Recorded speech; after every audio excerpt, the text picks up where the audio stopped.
ve bu ziyaretin ne kadar önemli olduğunu özellikle ifade etmek istiyorum. And I would like to express how important this summit is that we are here gathering for. NATO Liderler Zirvesi'nin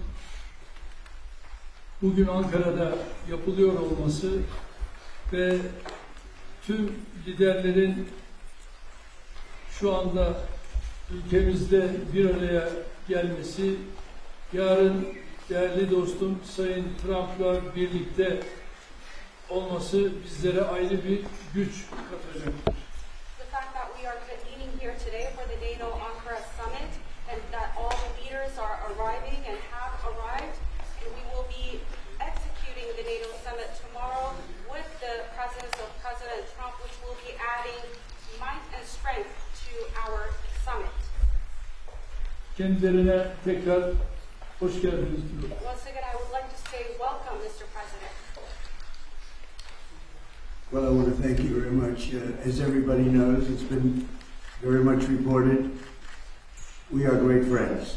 The President has done an incredible job. Just landing at the airport, to see such a beautiful airport, and to have a building named after me. I was very happy about that. That was very nice. The airport is absolutely beautiful. The roads coming in were brand new and beautiful, and you've been a great leader and a respected leader all over the world, and we really do.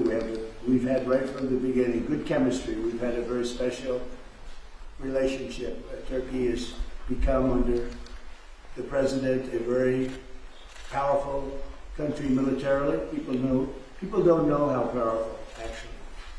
And they have a lot of our equipment, and they have a lot of great soldiers, and they really somebody to be reckoned with. And the nice part is that because of the relationship that we have, it's all gone very well. I just want to say that I have a lot of respect for the president, and I think it's really to the benefit of both countries. We're going to be talking today about trade. We're going to be talking about other things having to do with the military, lots of different things. Probably we'll mention Iran, where we have essentially decimated their military. They cannot have a nuclear weapon. And we're going to have some very good discussions. But we do a lot of trade with Turkey. We make great things, and they make great things, and we've had it's had a very big impact on both of our countries. So I just want to tell you that it's an honor to be with you, and we're going to have a lot of good meetings. We're going to have good dinners, good food. We're going to have a good time, but mostly we're going to have a lot of work, and we're going to do good things for our countries. Thank you very much, Mr. President. Thank you. Sayın Cumhurbaşkanım, tamamına kadar geldiniz. Çok teşekkür ediyoruz. Çok uzun süren bir dostluğumuz var biliyorsunuz.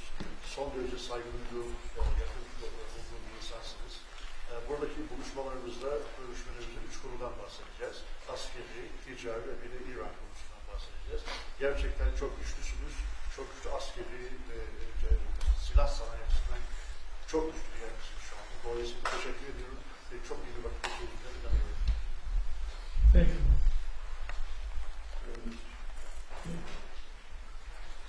Mr. President, are you going to sell F-35s to Turkey, and what about the legal restrictions?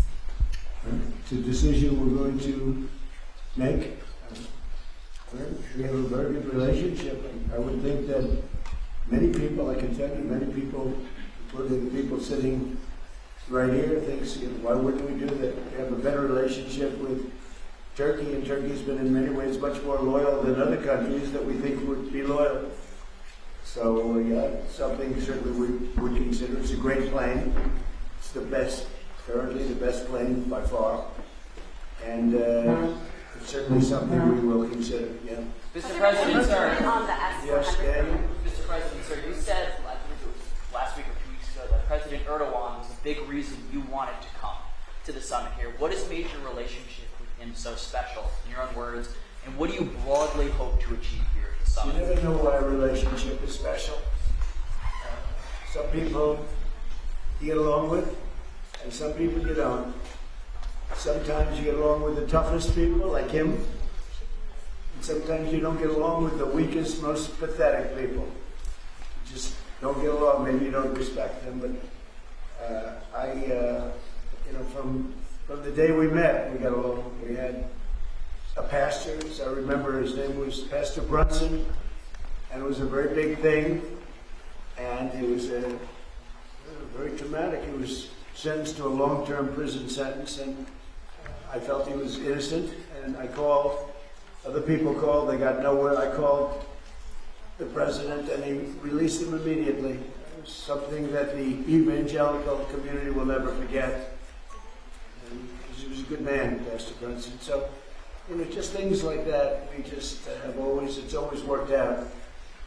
And I think it's been from the very beginning, from the first moment. This just, I said it before, it's a chemistry that works between us. There were those that I don't have a good chemistry with, I will tell you that. And we worked that out too. Mr. President, are further troop drawdowns in Europe likely? Are you likely to announce further troop drawdowns in Europe? Say it? Are further troop drawdowns in Europe likely? And are you satisfied with the progress that NATO allies have Well, made? we're going to see. I was very disappointed with NATO.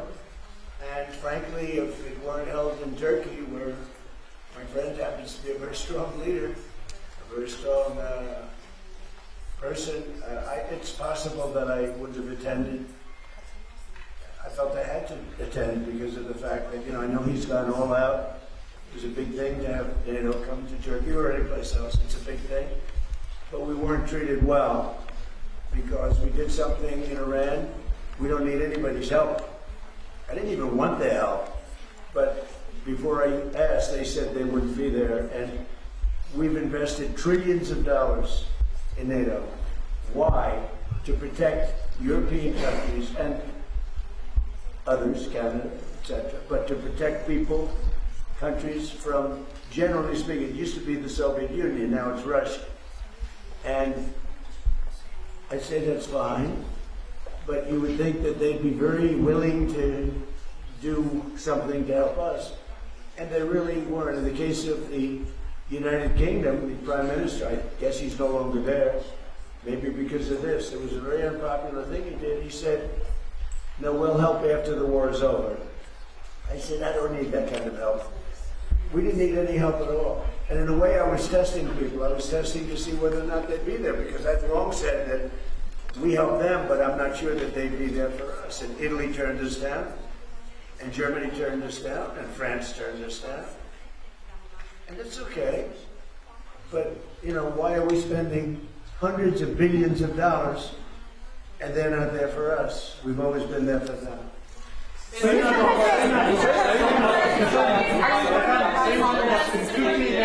Türkiye ile Suriye arasında Sayın Cumhurbaşkanım, bir saniye. Habertürk Emre Karaca, efendim, İran'daki savaşın sona erdirilmesi için oldukça çaba sarf ettiniz. Müzakere süreci devam ediyor ancak nihai bir anlaşma noktasına gelinmiş değil. Bundan sonraki süreçte Türkiye nasıl adım atacak İran ve ABD arasındaki müzakere sürecinin olumlu bir şekilde neticelenmesi için? Bu süreçte yine aynı şekilde bizler İran-Amerika ilişkilerini nasıl bir düzleme kavuştururuz? Onun gayreti içerisindeyiz.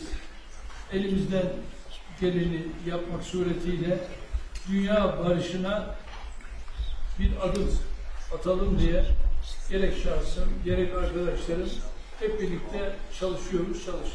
Türkiye ABD ilişkilerinin geliştiği bir... Gazze'ye sormak isterim ben sizlere. 80 bine yakın insan hayatını kaybetti Gazze'de. Çok büyük bir yıkım var. Ateşkes sağlandı ama yer yer bu ihlaller devam ediyor. Ateşkes ihlallerinin önlenmesi için, insani yardımların Gazze'ye girebilmesi için, ayrıca Gazze'nin yeniden inşa edilebilmesi için önümüzdeki süreçte ortak atabileceğiniz adımları değerlendirecek misiniz muhatabınızla? Müsaade buyururlarsa kendisinin de bu konudaki fikirlerini almak isteriz. Teşekkür ederiz efendim. Özellikle Gazze konusunda tabii değerli dostumla bunları da konuşarak özellikle bu bölgedeki barışı sağlama için bu liderler zirvesini çok önemsiyoruz. Ve bu liderler zirvesinden aynı şekilde bir kararın çıkmasını da hayra yorumluyoruz. Ve bunun olabileceğine de ben ihtimal veriyorum. Efendim, Türkiye-ABD ilişkilerinin geliştiği bir dönemi gözlemliyoruz. 2025 yılında geçen yıl Amerika Birleşik Devletleri'ne yaptığımız ziyarette önemli ticari anlaşmalar da imzalandı. Suriye konusunda Türkiye'nin önemli bir aktör olduğunu söylemişti Sayın ABD Başkanı. Şimdi yeni dönemde gelmeden önce de Sayın Trump bir sürprizle geliyorum ifadesini kullandı. F-35'i, Kaan savaş uçaklarının motorlarını konuştuk. Acaba gündeme gelebilir mi şeklinde. Siz bu sürprizin ne olduğunu düşünüyorsunuz? Türkiye bugünkü görüşmelerden sonra istediğini alabilecek mi? Teşekkür ederim. Tabii F-35 konusu biliyorsunuz bizim için yeni bir konu değil. Ve bunu bizler Amerika ile daha önce de görüştük. Ve biz 5 uçağı da sözünü aldık. Ve Sayın Trump'ın bu konuda bize ayrıca sözü var. Ve şimdi de bu liderler zirvesinde yapacağımız görüşmelerde F-35 ile ilgili kendilerinden bu daha önce aldığımız sözün geleceğe yönelik olumlu şekilde test ettiğimizi biliyorum ve bu konuda da Sayın Trump her zaman sözünün arkasındadır. Burada yine inşallah F-35 konusunda bu liderler zirvesinden hayırlı bir karar çıkacağına inanıyorum. Is the Russian missile defense system going to be handed over to a third party as part of any deal with F-35s? What does that mean? Is it going to be handed over to a third party? Is that not part of the deal? Third party? What is the third? With respect to what? There's our concerns about the Russian missile defense system. Do you have those concerns about the system? Are they going to have I to? have no concerns at all about anything. I mean, he's a leader of a country that he's made a much better country, much more powerful country, and you see it. I mean, it's beautiful. You get off the roads of your life. It's an amazing thing. Now, I have no concerns about anything having to do with Turkey. The relationship, I would say the relationship with Turkey right now is better probably than it's ever been. It was good in my first 4 years, but I think now it's probably even better than that, if that's possible. Mr. President, so U.S. military and Turkish military constitute a really strong and large military base for NATO. Are we expecting further defense cooperation out of this bilateral meeting, out of this NATO summit here in Ankara? Well, we're going to find out when I go there. We're going to find out. We're going to be having meetings. I'm very friendly with many of the leaders. Some of them are new. We don't know them. But, I've been doing this for now sort of a long time. If you count the 4 years where we had a rigged election, I was very much into politics then too.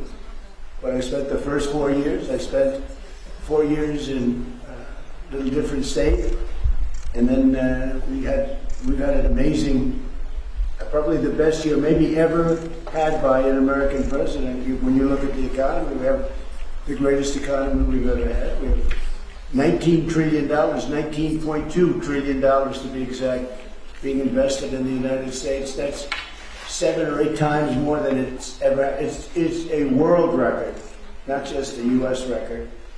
And I just read where, in fact, coming over, I was in the car with those beautiful horses, those great riders, those great soldiers, and it came over the wires that Toyota is moving out of Mexico into the United States and building one of the biggest truck and car plants ever built.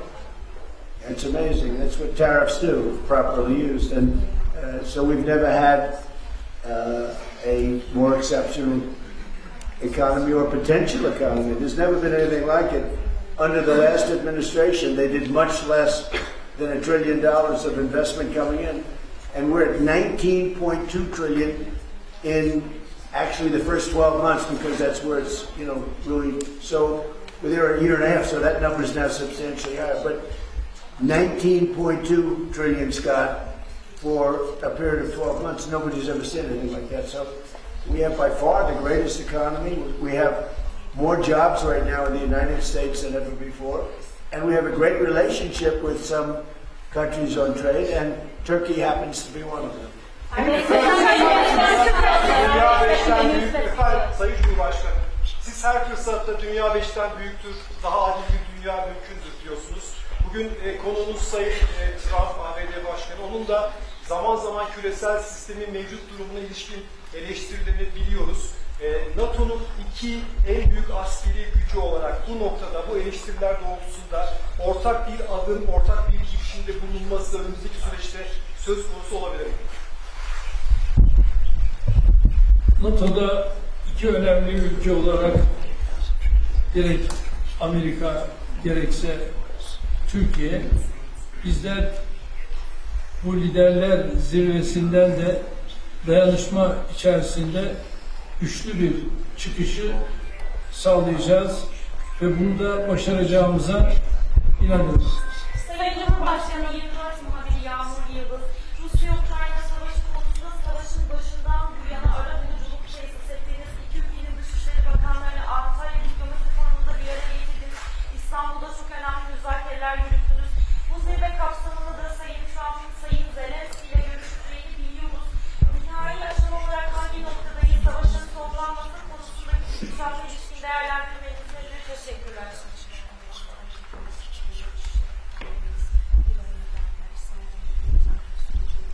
Is that for me? Are you asking me, or are you asking the President? No, President Erdogan, thank you. Sayın President. Başkanım, sizler.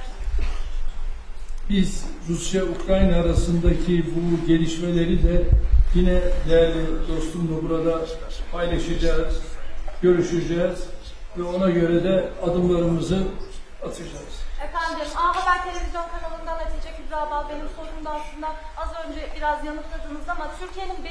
nesil uçağı Kaan motorları için F-110 motorlarından söz edeceğiz. Aynı zamanda kasa yaptırımları ve bu bağlamda da F-35 alımı ile ilgili aslında bu görüşmeden bir sonuç bekleyebilir miyiz? Onu merak ediyorum.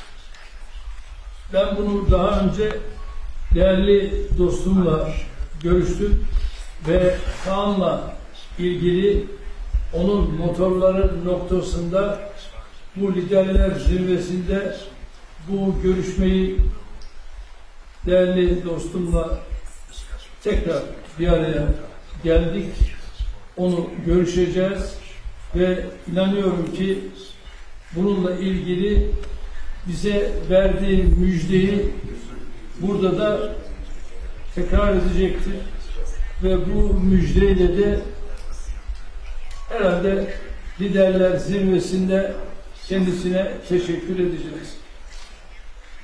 Sayın I might add that Turkey bought planes. It's the best plane. But they bought planes from the United States.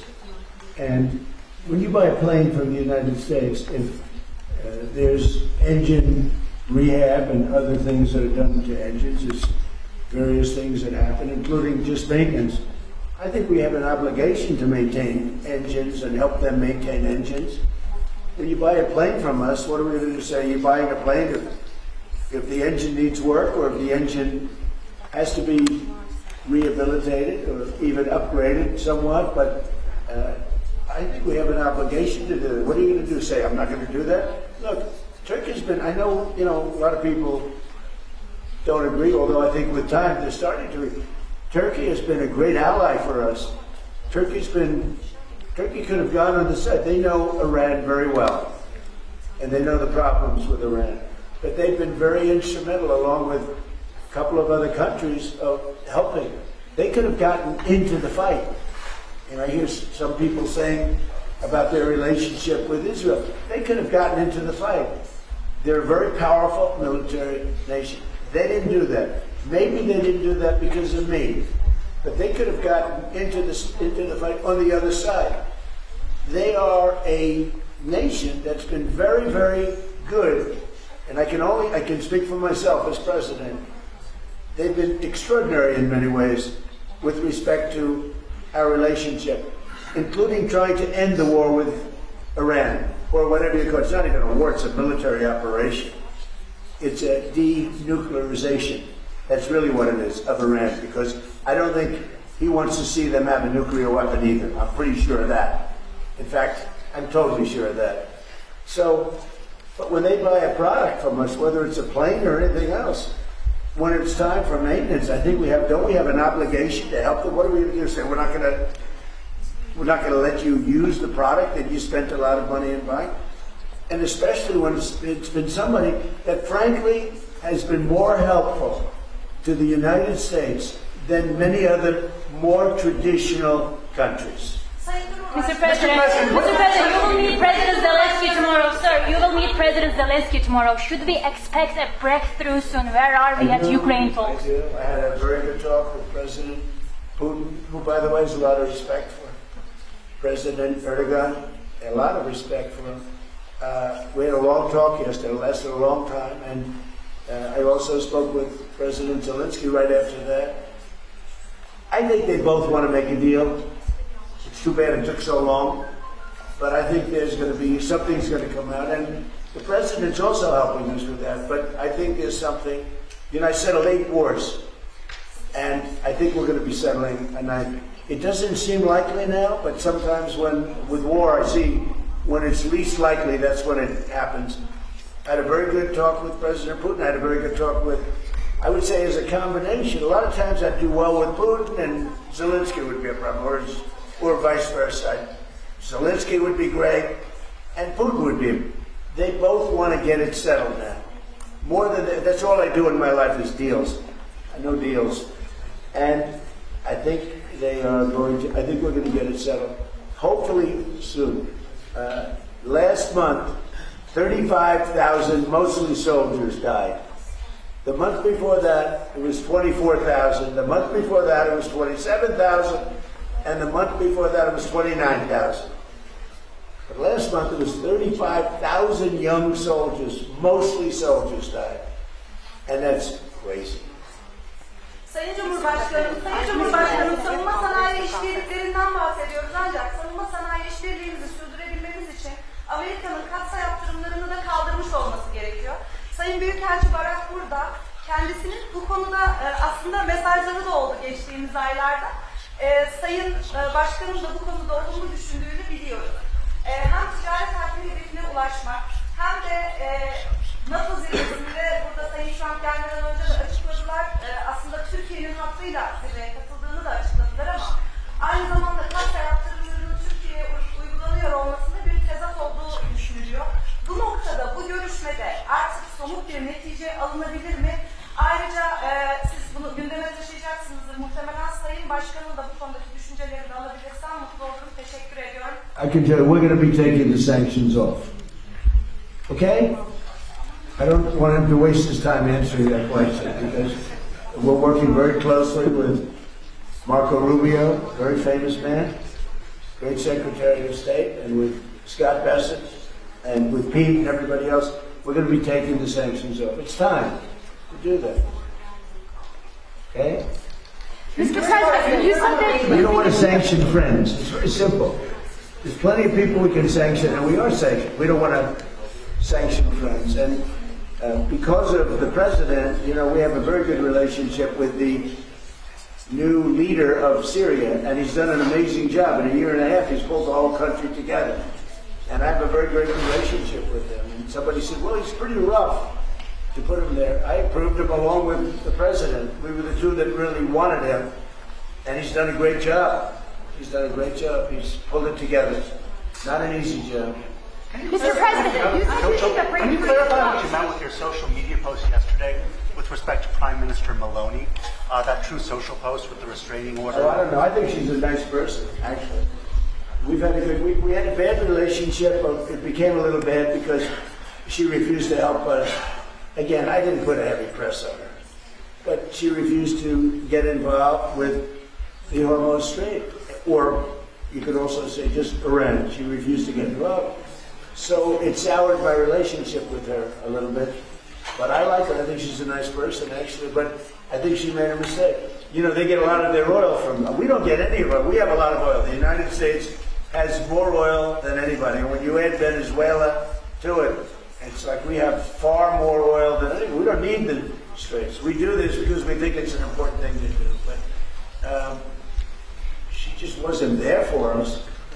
And I wasn't happy about that. You can imagine, I wasn't happy about that. Mr. President, you seem to express optimism that a deal between Russia and Ukraine is close. Why do you think that? What conditions have changed? Did Putin seem... About with what? Russia-Ukraine. Did Putin seem open to any concessions that he Never had? changed. I just don't want him killing people. You know, it doesn't affect the United States. When Biden was here, he gave them hundreds of billions of dollars worth of equipment.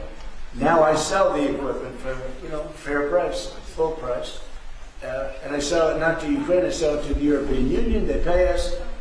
But with me, it's not anything to do other than I'd like to save lives. You have 25, 35, 30.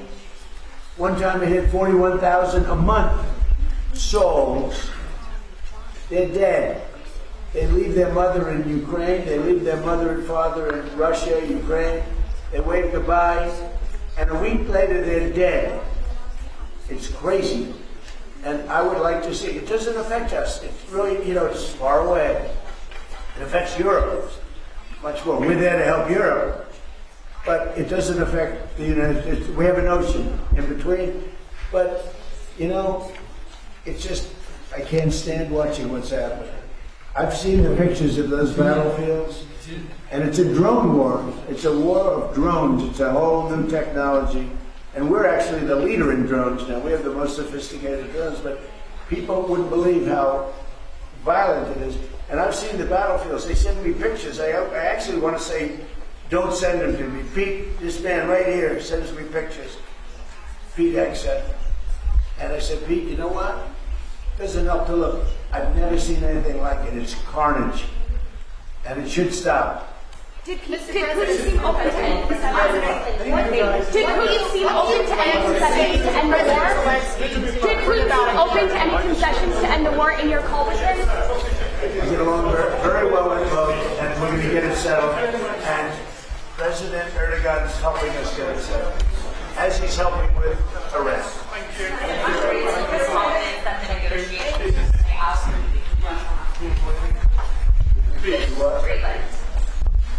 Well, that's what the relationship with NATO. President helping Denmark. Denmark doesn't spend money to really help Greenland, but it's an important part for the United States.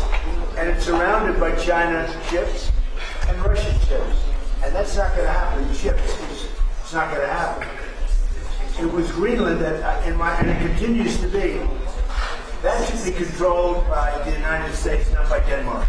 And when they wouldn't go along with it, and with all the money we spend to help them with Russia, and we don't have to spend any money, we could remove all of our soldiers out of Europe. Because as you probably noticed, Europe's a very different place than it was 20 years ago. A lot different, much different. Much different, and they better be careful with immigration and energy. If they're not careful with those two things, you're not going to have a Europe anymore. Mr. President, sir.